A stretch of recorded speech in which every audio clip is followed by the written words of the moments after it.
All right, the leader of the National School Boards Association, which claims to represent 90,000 school board members who govern 14,000 local public school districts across America, sent President Biden a letter last week saying, quote, immediate assistance is required, end quote, because of the pushback against the teaching of critical race theory in classrooms across America. Viola Garcia, president, interim director and CEO of NSBA, said the actions of those showing up at school board meetings, quote, could be the equivalent to a form of domestic terrorism, end quote. Excuse me? I know what terrorism looks like, and parents demanding answers from arrogant school board members is not terrorism. It's called accountability. Well, it didn't take long for the Biden administration to respond. In fact, yesterday, the U.S. Attorney General, Merrick Garland, announced that the Justice Department is, quote, committed to using its authority and resources to discourage these threats, identify them when they occur, and prosecute them when appropriate, end quote. And the DOJ will even be involving the FBI, something that Senator Josh Hawley of Missouri spoke strongly against earlier today during a Senate Judiciary Committee hearing. I think parents across this country are going to be stunned to learn, stunned, that if they show up at a local school board meeting, by the way, where they have the right to appear and be heard, where they have the right to say something about their children's education, where they have the right to vote, and you are attempting to intimidate them, you are attempting to silence them, you are attempting to interfere with their rights as parents, and yes, with their rights as voters. This is wrong, this is dangerous, and I cannot believe that an Attorney General of the United States is engaging in this kind of conduct. Well, joining me now to talk about the latest intimidation effort of the Biden administration is Congressman Mike Johnson, who is a member of the House Judiciary Committee. He represents the 4th Congressional District of Louisiana and is part of the Republican leadership team in the House. Congressman, welcome back to the program.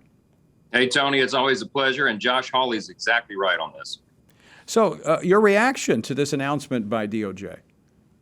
Well, we're quickly becoming an authoritarian state. I mean, just consider what the top Democrats in Washington have done and said just over the last week, Tony. I mean, first, they want to intimidate private employers for allowing their employees to make their own health care decisions. And then now they've said that the IRS should be able to snoop into the private banking transactions of every American who has a transaction above $600 in a year. That's everybody, right? And then now they want to turn the FBI loose to go after parents for speaking up at a school board meeting to oppose critical race theory. These are things that we couldn't have imagined even a few years ago, but this is Washington under Democrats' control, and we have to oppose it.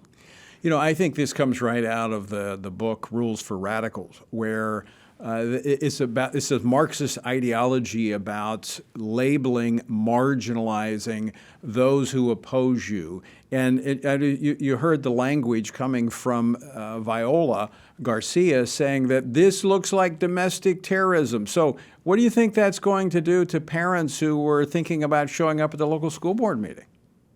Well, I hope they're not intimidated. We want to encourage them to go and speak up. It's never been more important than it is right now. I mean, Tony, you and I and others have been for years trying to work to engage people of faith, concerned parents to go to meetings like their local school board to have their say. We encourage people to audit the local curricula of what their kids are learning in school. We encourage them to share that with people in their churches and their community. And to be an engaged and active part of these decisions, because it governs the life of your own child and everyone in your community. And now you have the federal government, I mean, big power now telling you to stay home, sit down, and be quiet. We should not. We should resist that. We have to, because that's an important element of being an American and saving this great republic, this system of free government that we have.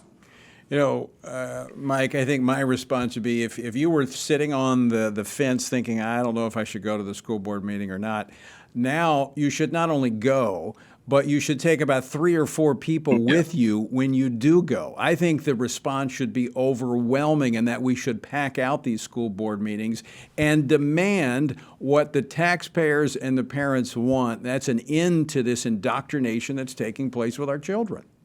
Yes. And there's a way to make an appeal, right? I mean, when you and I and others, when we talk to to community members, people of faith, about getting engaged. There's a way to do that. There's no place for violence. We don't have to even raise our voices, but to be calm, be reasonable, explain your position, and get others who agree with you to do the same. And you'll find that the vast majority of this country still agrees with us. They still believe in common sense. They do not want their children to be indoctrinated in public schools. And now is the time to speak up. We have to be engaged in the next election cycle, of course, to change who is the ruling class in Washington. And we've got to do this at the local level. Politics is downstream from culture, as we always say. And these battles are being done at the local level. That's where it's the most important for your voice to be heard. And everybody ought to be engaged, as you said. Congressman Mike Johnson, up against a break, but I assume that you'll be asking questions of the Department of Justice when they appear before your committee?